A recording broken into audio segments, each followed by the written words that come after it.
Assalamualaikum warahmatullahi wabarakatuh. Alhamdulillah wa syukurillah wa ni'matillah. Ketahuilah ya handaku, bundaku dan anandaku, dikala kita melaksanakan sholat, kemudian kita mau melaksanakan tafakur ilallah, maka duduklah bersila atau mencari bagaimana cara duduk yang nyaman dengan baik. Duduk bertahiyat atau duduk bagaimana caranya sebagaimana Rasulullah biasa melaksanakan cara bertafakur dengan duduk bersila, atau cara duduk sebagaimana amalan para salih di dalam mengamalkan aktivitas suluknya. Insya Allah intinya adalah bahwa yang perlu diperhatikan adalah nafas yang keluar masuk melalui hidung ini. Mulut dikatupkan, pendengaran telinga difokuskan, pandangan mata ini dipejamkan. Ikutilah gerak nafas yang masuk dan keluar.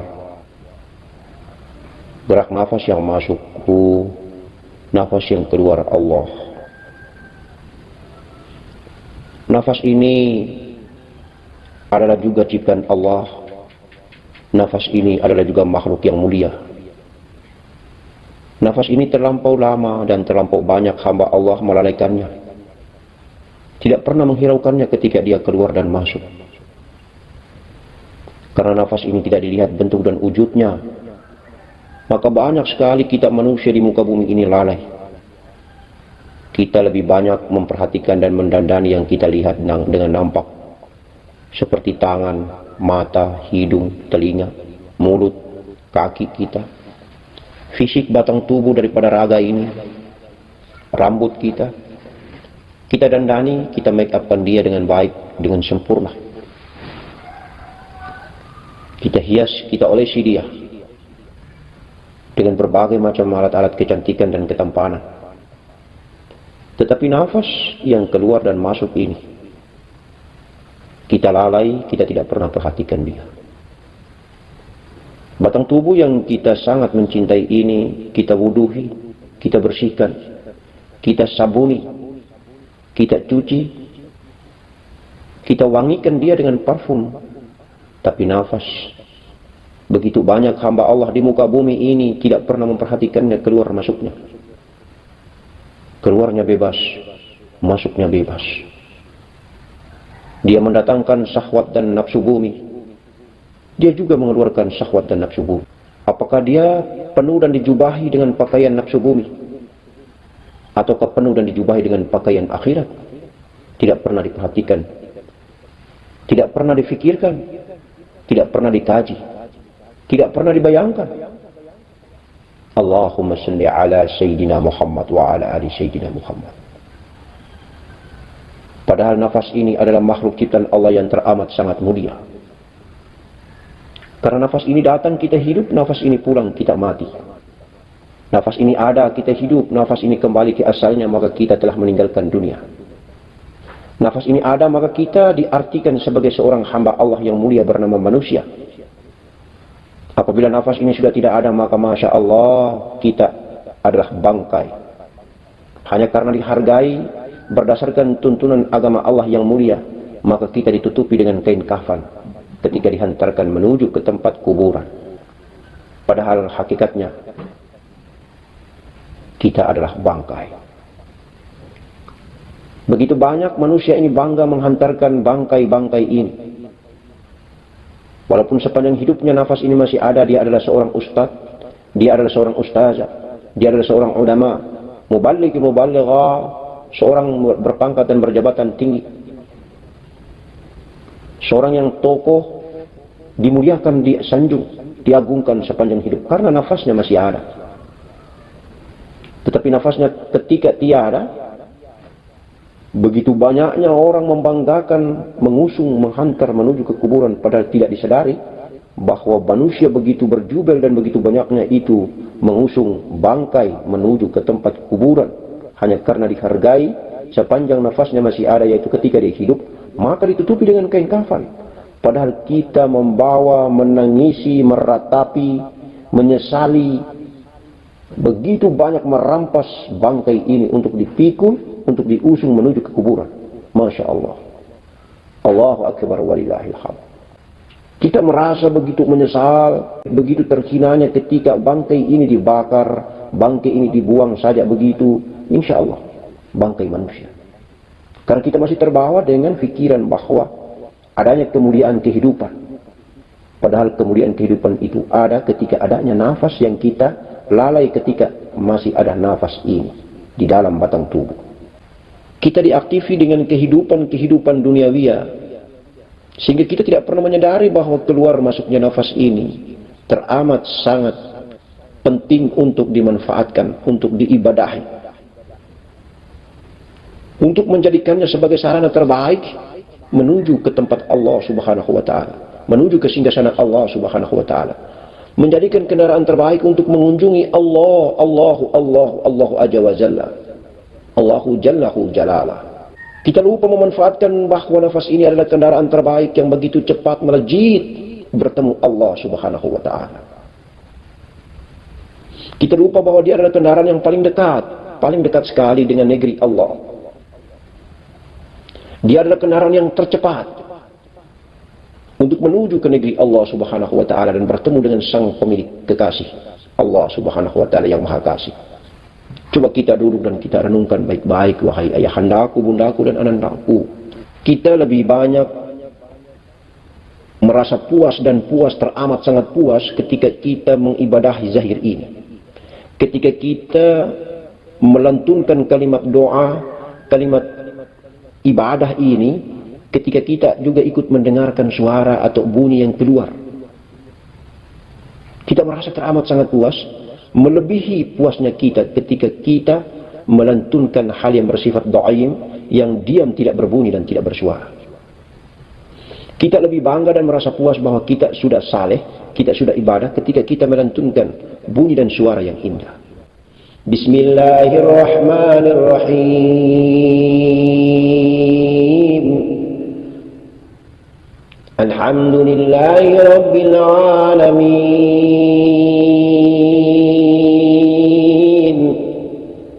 Ar-Rahmanir Rahim.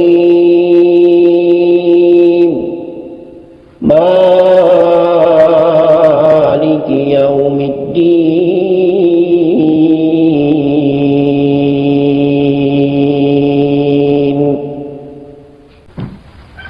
Setelah selesai kita melantunkan dengan bunyi dan suara yang kita sendiri juga mendengarkan ini,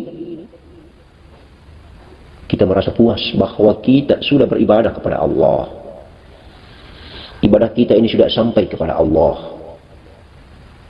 Dan itu kalau secara jumlah rutinitas kita lakukan, kita bertambah bangga. Ada perasaan ria yang muncul bahwa saya adalah orang soleh. Tetapi kita tidak pikirkan sudah berapa jumlah dan banyaknya kita melantunkan ibadah kepada Allah, mengunjungi Allah, datang bertemu dengan Allah, menggunakan kendaraan yang diam, tidak berbunyi dan tidak bersuara, yaitu nafas. Banyak sekali kita lalaikan.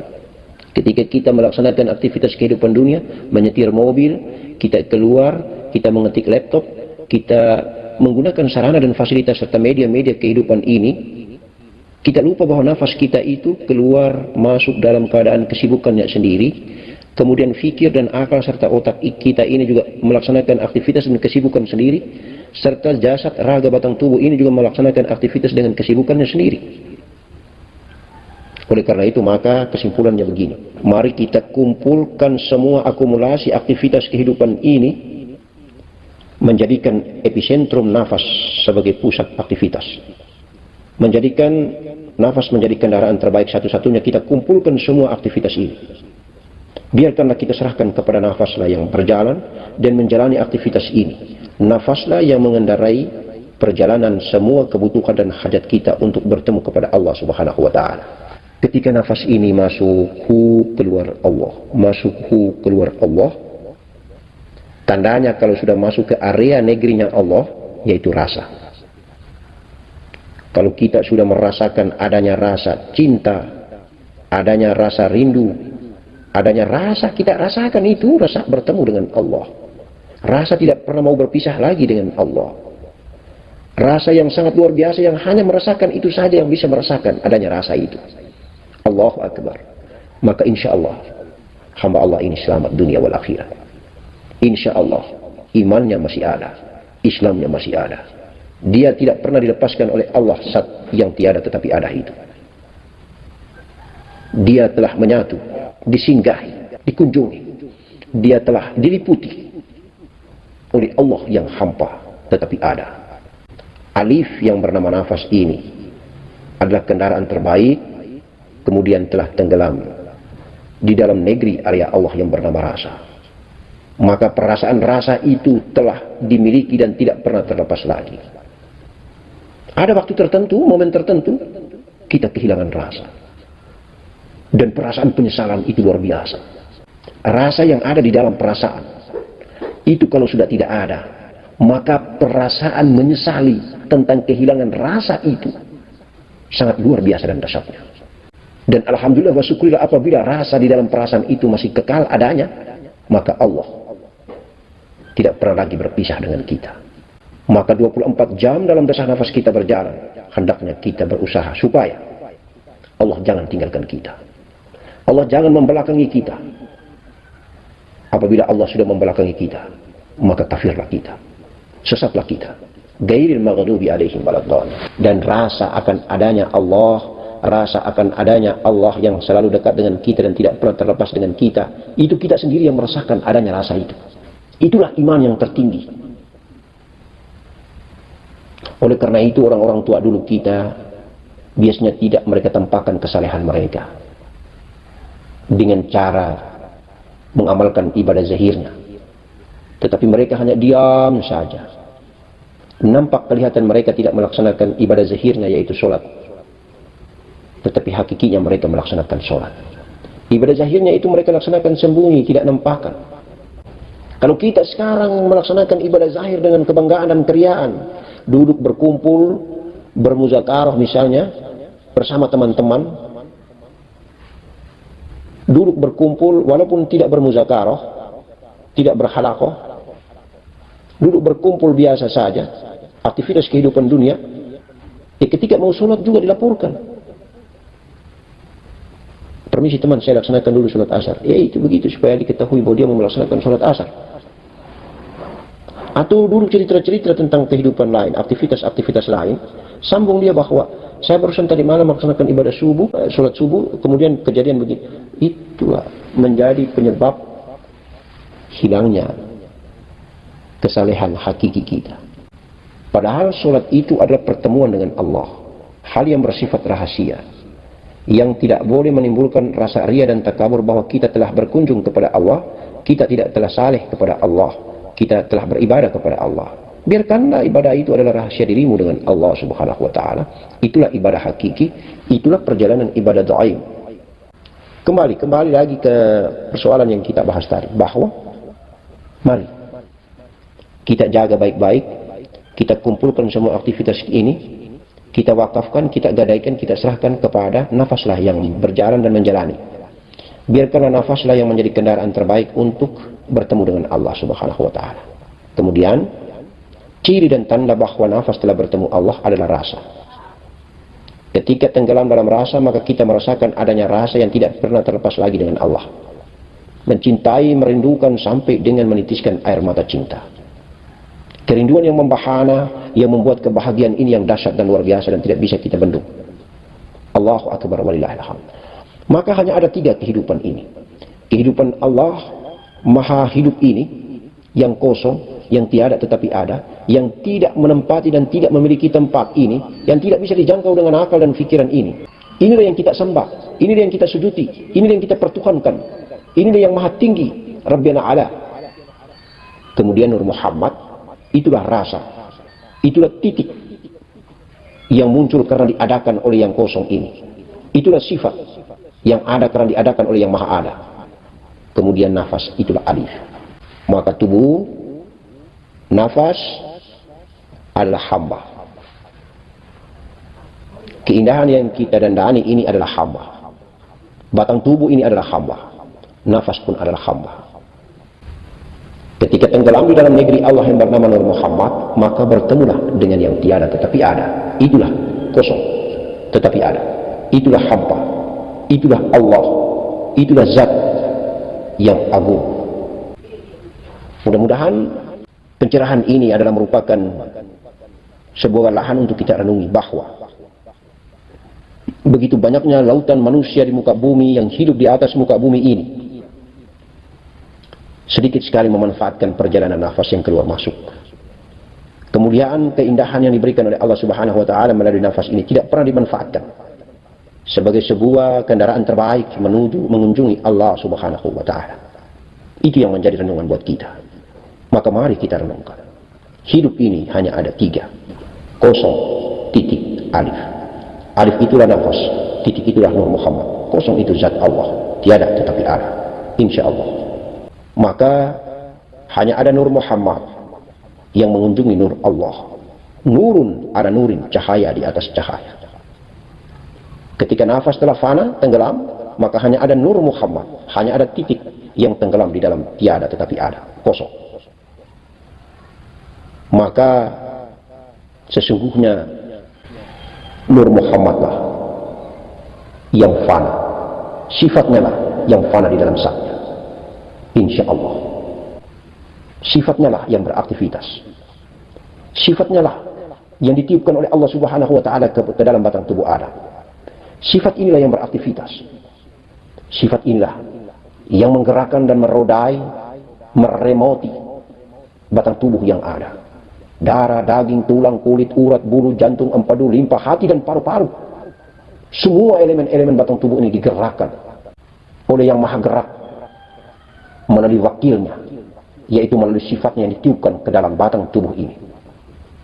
Dan saatnya, dialah yang mengadakan adanya rasa. Dialah yang membuat kita bisa merasakan adanya rasa. Saatnya nanti dia akan pulang. Yang ditiupkan oleh Allah ke dalam batang tubuh Adam ini akan pulang. Itulah kita menggunakan bahasa awam, kematian. Dia telah meninggalkan raga yang sekian lama dia berada di dalam batang tubuh ini. Dia akan pulang ke hadiratnya. Dia kembali ke asalnya. Kemudian wadak yang ditempati yang bernama nafas atau jiwa inilah yang akan mempertanggungjawabkan selama dia berada di dalam batang tubuh yang hina dina ini. Allahumma salli ala Sayyidina Muhammad wa ala ali Sayyidina Muhammad. Batang tubuh yang sejati, batang tubuh yang menjadi induk dari segala batang tubuh yang mulia, itulah Muhammad sallallahu alaihi wasallam. Nafas yang sejati, nafas yang menjadi induk daripada seluruh nafas ciptaan Allah Subhanahu wa taala adalah nafas Muhammad, Ahmad namanya. Itulah jiwa Ahmad. Nur yang menjadi induk daripada nur sejati, daripada segala nur-nur yang ada pada diri batang tubuh manusia adalah Nur Muhammad sallallahu alaihi wasallam. Dan zat yang agung, ahadul wujud, zat Allah Subhanahu wa ta'ala. Barakallah, baraka Rasulullah, baraka wali-wali Allah. Kun fayakun. Satu harapan bagi kita adalah bahwa bolehlah kemuliaan raga ini, batang tubuh ini dimuliakan dengan begitu banyaknya manusia menghantar dan mengusung jenazah ini menuju kuburan.